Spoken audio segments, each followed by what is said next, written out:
अस्सलाम वालेकुम। So we have done anti fungal agents, now we are starting anti viral agents. Different viruses में हम जो drugs use करते हैं ना, आज हमने वो डिस्कस करनी है। इनके अंदर बेसिकली हमारे पास मोस्टली वायरल इन्फेक्शंस ना खुद ही ठीक हो जाते हैं, उसके लिए हमें कोई ट्रीटमेंट की ज़रूरत नहीं है। But the infection that are very severe और उसमें सिस्टमिक इन्वॉल्वमेंट हो तो उनको हमें ट्रीट करना पड़ता है, उनके लिए वी हैव ड्रग्स। तो हम 3 से 4 जो मोस्ट इंपॉर्टेंट डिजीज़ है ना, उनके अगेंस्ट जो हम ड्रग्स यूज़ करते हैं anti viral agents, we will discuss those only.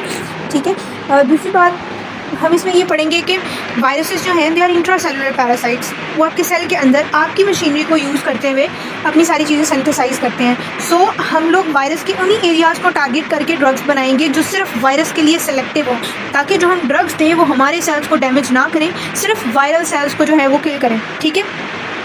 सो ये एक चीज़ आपने ज़हन में रखनी है कि सिलेक्टिव टॉक्सिसिटी इनकी किस तरह से, और जैसे हर ड्रग में रेजिस्टेंस होती है, इनमें भी रेजिस्टेंस हो सकती है। So that's why we always prefer to give drugs in combination. ठीक है। और कम्बिनेशन ऐसे देने हैं कि जिसमें टॉक्सिक इफेक्ट्स जो है वो कोइंसाइड ना कर रहे हों, यानी 2 नेफ्रोटॉक्सिक ड्रग्स इकट्ठी नहीं देनी, 2 लिवर जो हिपैटोटॉक्सिक ड्रग्स हैं वो इकट्ठी नहीं देनी। सो ये एज अ फिजिशियन आपने जो है वो इस चीज़ का ख्याल रखना है। और अगर कोई रीनल फेलियर का पेशेंट है और कोई ऐसी ड्रग है जो रीनल मेटाबॉलिज्म है जिसका, जो रीनल एक्सक्रीट होती है, सो ये ध्यान रखना है कि वो उसकी किडनी काम नहीं करी, वो उस ड्रग को एक्सक्रीट नहीं कर सकता, तो आपको उस ड्रग की डोज को कम करना पड़ेगा ताकि ब्लड में वो ज़्यादा देर रह रही है तो उसके टॉक्सिक इफेक्ट्स ना आ जाए। सेकेंडली, इसी तरह अगर कोई ड्रग लिवर से मेटाबलाइज हो रही है तो उसका वही ध्यान रखना है कि अगर लिवर से वो मेटाबलाइज हो रही है तो तब भी आपने उसकी डोज कम देनी है ऐसी ड्रग की, ताकि उसके ब्लड लेवल जो है वो टॉक्सिक ना हो जाए। ठीक है।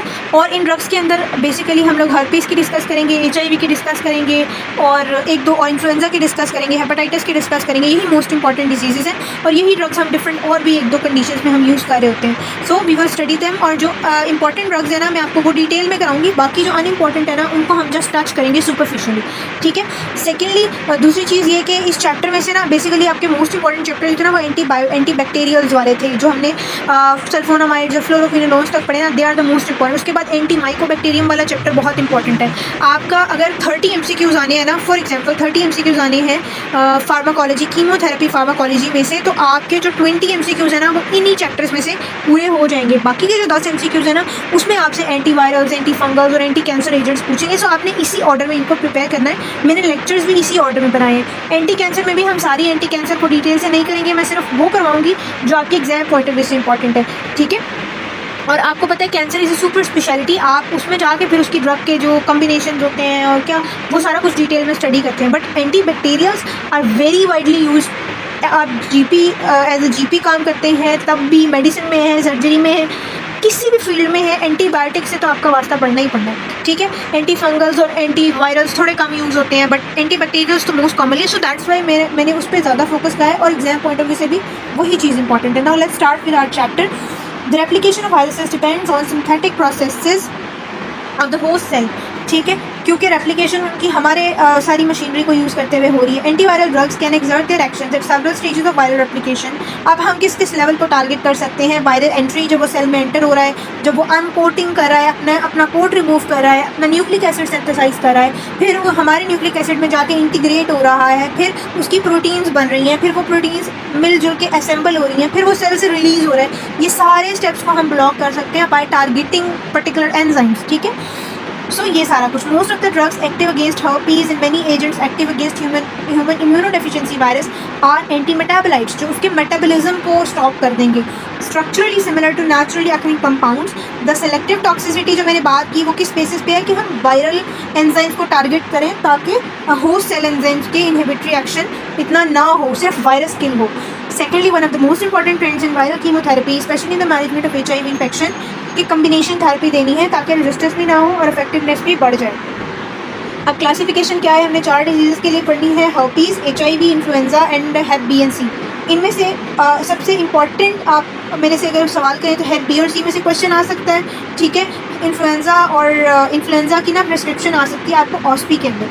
ठीक है। और सेकेंडली आपको जो MCQ आ सकता है ना वो HIV वाली ड्रग्स में से आ सकता है। सो आपने जो है वो इनको ज़्यादा अच्छे से करना है। तो हर्पीज़ के लिए जो हम ड्रग्स यूज़ करते हैं उसमें एसाइक्लोवीर वाली क्लोवीर वाली ड्रग आ जाती है, aciclovir, गैनसाइक्लोवीर, वैलसाइक्लोवीर।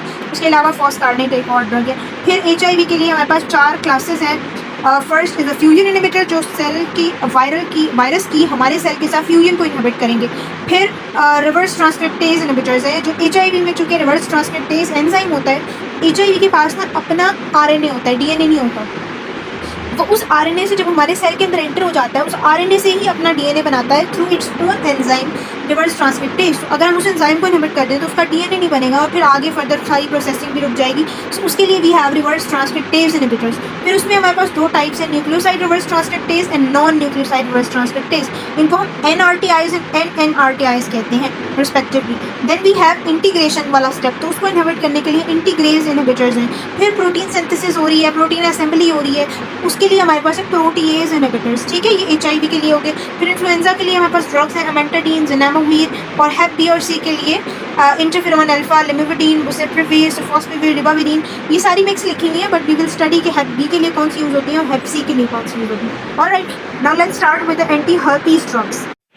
So most drugs active against herpes virus are antimetabolites. ठीक है, और जो भी हम ड्रग्स पढ़ेंगे ना इसके अंदर, उसके अंदर एक चीज़ आप पढ़ेंगे कि they need phosphorylation to be activated. ठीक है, अब 3 दफ़ा उनको फॉस्फोराइलेशन चाहिए। पहली फॉस्फोराइलेशन के बाद they become monophosphate, then diphosphate, then triphosphate, और अपनी ट्राईफॉस्फेट फॉर्म के अंदर दे बिकम एक्टिव।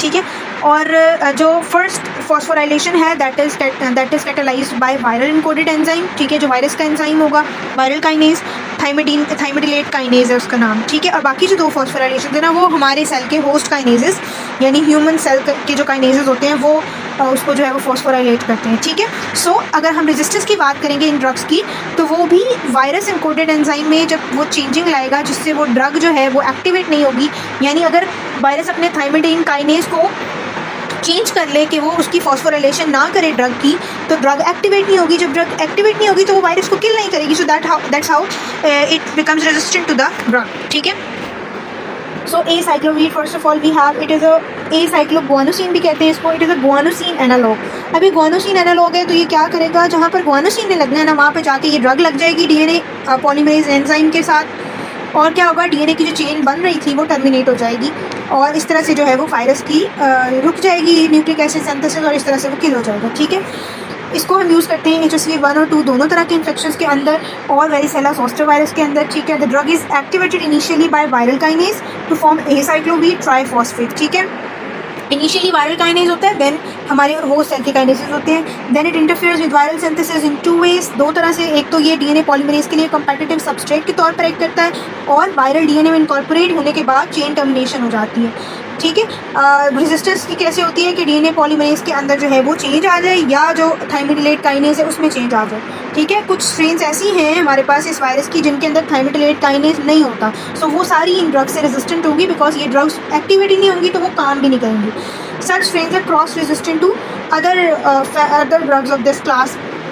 पैनसाइक्लोवीर है, गैनसाइक्लोवीर है, वैलेसाइक्लोवीर है। ठीक है, सो ये डायग्राम बहुत इंपॉर्टेंट है जिसमें सारी उन्होंने ड्रग्स एक्सप्लेन की हुई हैं, कौन सी जो है वो एंट्री को इनहिबिट कर रही है, एनफिवरेटाइड है, डोकोसानोल है, ये सारी हैं। पेनिट्रेशन को इंटरफेरॉन अल्फा ब्लॉक कर रहा है, अनकोटिंग को अमेंटाडीन ब्लॉक कर रही है जो इन्फ्लुएंजा में यूज़ करते हैं। फिर न्यूक्लिक एसिड सिंथेसिस को NRTIs और NNRTIs इनहिबिट कर रहे हैं। ठीक है, और इंटीग्रेशन को इंटीग्रेज इनहिबिटर्स कर रहे हैं, और वायरल प्रोटीन सिंथेसिस को जी हमारे पास प्रोटीएज इनहिबिटर्स कर रहे हैं, पैकेजिंग और असेंबली को और जो रिलीज है उसको इनहिबिट कर रहे हैं न्यूरामिनिडेज इनहिबिटर्स। ठीक है, तो ये एंटीवायरल ड्रग्स की साइड इफेक्शंस हैं। उसके बाद ये वाला फ्लो चार्ट अगर आप देखें तो इसमें दिखाया हुआ है इन्होंने एसाइक्लोवीर, पैनसाइक्लोवीर, गैनसाइक्लोवीर, ये सारी क्या करेंगी, फर्स्ट इनकी फॉस्फोराइलेशन होगी by virus specific enzyme thymidine kinase जैसे। ठीक है, उसके बाद ये होस्ट काइनेज से ये मोनोफॉस्फेट से डाईफॉस्फेट एंड देन ट्राईफॉस्फेट्स में कन्वर्ट हो जाएंगी, और फिर competitive inhibition of viral DNA polymerase करेंगी, और उससे वायरल DNA सिंथेसिस इनहिबिट हो जाएगी। या दूसरा रास्ता क्या है कि ये वायरल DNA में खुद को इनकॉर्पोरेट कर लें और वहीं पर चेन टर्मिनेशन हो जाए। ये 2 तरीके हैं, या तो ये एंजाइम पे एक्ट करेंगी, या ये DNA के अंदर ही खुद जाके लग जाएंगी और DNA की चेन टर्मिनेशन हो जाएगी। ठीक है, अब और मज़ीद कुछ ड्रग्स हैं जैसे सिडोफोवीर है और ट्राइफ्लोरिडीन है, ये क्या करते हैं, इनको ये वाली फॉस्फोराइलेशन नहीं चाहिए होती, ये डायरेक्ट होस्ट काइनेजेस से फॉस्फोराइलेट होंगे और अपनी एक्टिव फॉर्म्स पर कन्वर्ट हो जाएंगे। सो अगर वायरस के पास ये एंजाइम हो या ना हो तो क्या वो इन ड्रग्स से फ़र्क पड़ेगा उसको? ऑब्वियसली ये वाली ड्रग्स की रेजिस्टेंस फिर उन वायरसेस के अंदर नहीं होगी जिनके पास ये वाला एंजाइम नहीं है, क्योंकि इस ड्रग को ये एंजाइम चाहिए ही नहीं है to get activated. So resistance कम हो जाएगी। सेकेंडली फोस्कार्डिनेट जो है उसको फॉस्फोराइलेशन चाहिए ही नहीं होती to get activated. It directly acts on the DNA polymerase और वायरल डीएनए सिंथेसिस को उसने इनहिबिट कर देना है। सो ये फ्लो चार्ट बड़ा इंपॉर्टेंट है एमसीक्यू पॉइंट ऑफ व्यू से, और थोड़ी सी डायग्राम के अंदर आपको बहुत सी चीज़ें इसमें याद हो जाएंगी। So keep it in your mind. So acyclovir की फार्माकोकाइनेटिक्स क्या है? सबकी इनकी फार्माकोकाइनेटिक्स थोड़ी सेम ही है, ये इंपॉर्टेंट नहीं है कि इतनी इसको आप स्किप भी कर सकते हैं। बस ये याद रखें इसके अंदर ये रीनल एक्सक्रीशन है इसकी, तो ये किडनी से एलिमिनेट होगा, तो रीनल फेलियर के पेशेंट्स में आपने डोज एडजस्ट करनी है। क्लिनिकल यूज़ क्या है कि जी हर्पीज़ में दे रहे हैं तो HSV-1 जो म्यूकोक्यूटेनियस हर्पीज़ होती है उसमें दे सकते हैं, जेनिटल हर्पीज़ HSV-2 इन्फेक्शन है उसमें दे सकते हैं, एड्स के प्रोफाइलैक्सिस में दे सकते हैं, इम्यूनो कॉम्प्रोमाइज पेशेंट्स के अंदर दे सकते हैं, ठीक है। और टॉक्सिक इफेक्ट्स में क्या है कि जब आप ओरल फॉर्म में देते हैं तो GI डिस्ट्रेस और हेडेक होता है। जब IV एडमिनिस्ट्रेशन देते हैं सीवियर डिजीज़ वाले केसेस में एंसेफेलाइटिस है, ये नियोनेटल बच्चों वाला HSV इन्फेक्शन है जिसमें ऑफ्थेल्मिया हो सकती है, ऑफ्थेल्मिक मैनिफेस्टेशन हो सकती हैं, उसमें फिर CNS एडवर्स इफेक्ट्स आते हैं, डिलीरियम है, ट्रेमर्स है, सीजर्स है, हाइपोटेंशन है एंड नेफ्रोटॉक्सिसिटी है। और इसका बोन मैरो पे कोई खासा इफेक्ट नहीं है, बट आगे आप ड्रग्स पढ़ेंगे वो बोन मैरो को काफ़ी सुप्रेस कर देते हैं, जिससे एनीमियाज और न्यूट्रोपीनियाज वगैरह पेशेंट्स को डेवलप हो जाते हैं। इसके अलावा कौन कौन सी ड्रग्स हैं? वैल एसाइक्लोवीर है। जब भी आपके पास वैल लग जाएगा ना, इसका मतलब है वो ड्रग जो है वो प्रो ड्रग है, ठीक है। सेकेंडली उसकी हाफ लाइफ बढ़ जाएगी, ठीक है। सो वैल एसाइक्लोवीर आपकी प्रो ड्रग है जो आपकी बॉडी में जाकर, जो एसाइक्लोवीर है ना उसकी ओरल बायोअवेलेबिलिटी इतनी अच्छी नहीं है। जब आप वैल एसाइक्लोवीर देते हैं ना प्रो ड्रग की फॉर्म में तो वो बड़ी अच्छी एब्जॉर्ब हो जाती है, और जो लिवर में जाके जब एक्टिवेट होगी तो सारी की सारी ड्रग लिवर से ब्लड में जाएगी, फिर वो कहीं लॉस्ट नहीं होगी, तो ये फ़ायदा है इसका। उसके अलावा पैनसाइक्लोवीर है, ये मैंने आपको बताया कि जो ये वाली सारी ड्रग्स हैं दे वायरल थाइमिडीन काइनेज से एक्टिवेट होंगे, और फिर सेम मैकेनिज्म ऑफ एक्शन है जैसे एसाइक्लोवीर का है, ठीक है। ये टेबल में सारी ड्रग्स वही जो डायग्राम हमने देखी थी उसी की लिखी हुई है। सो आपको इसके अंदर से सिर्फ ये वाली ड्रग्स जो है वो पता होनी चाहिए थी। उसके बाद है जी यानी इस ड्रग के बारे में इतना ही पता होना चाहिए। देन वी हैव गैनसाइक्लोवीर, इसका भी सेम मैकेनिज्म ऑफ एक्शन है। इसका जो स्पेक्ट्रम है उसमें आप साइटोमेगालोवायरस ऐड कर लें, उस इन्फेक्शन में भी हम गैनसाइक्लोवीर को यूज़ कर सकते हैं। मैकेनिज्म ऑफ एक्शन इसका सेम है बिल्कुल एसाइक्लोवीर जैसा। फार्माकोकाइनेटिक प्रॉपर्टीज़ क्या है कि ये भी रीनल एक्सक्रीट होती है, और CMV रेटिनाइटिस जो साइटोमेगालोवायरस का रेटिनाइटिस इन्फेक्शन होता है बच्चों के अंदर, उसके अंदर हम इसकी इंट्राऑक्यूलर इम्प्लांट फॉर्म होती है वो देते हैं। दूसरी बात यहाँ पर ये लिखी हुई है, इफ़ यू कैन सी है, तो वैल इसके साथ लगा दिया है, तो जो वैल गैनसाइक्लोवीर होगी वो भी प्रो ड्रग होगी, लिवर में एक्टिवेट होगी, और उसके भी प्लाज्मा लेवल जो है वो सिंपल गैनसाइक्लोवीर से ज़्यादा होंगे, ठीक है। क्लिनिकल यूजेस क्या है कि जो CMV रेटिनाइटिस है, अदर CMV इन्फेक्शन है, HSC में भी दे सकते हैं, ठीक है। और सिस्टमिक टॉक्सिक इफेक्ट्स के अंदर अब ये देख लें, ल्यूकोपीनिया, थ्रोम्बोसाइटोपेनिया, म्यूकोसाइटिस,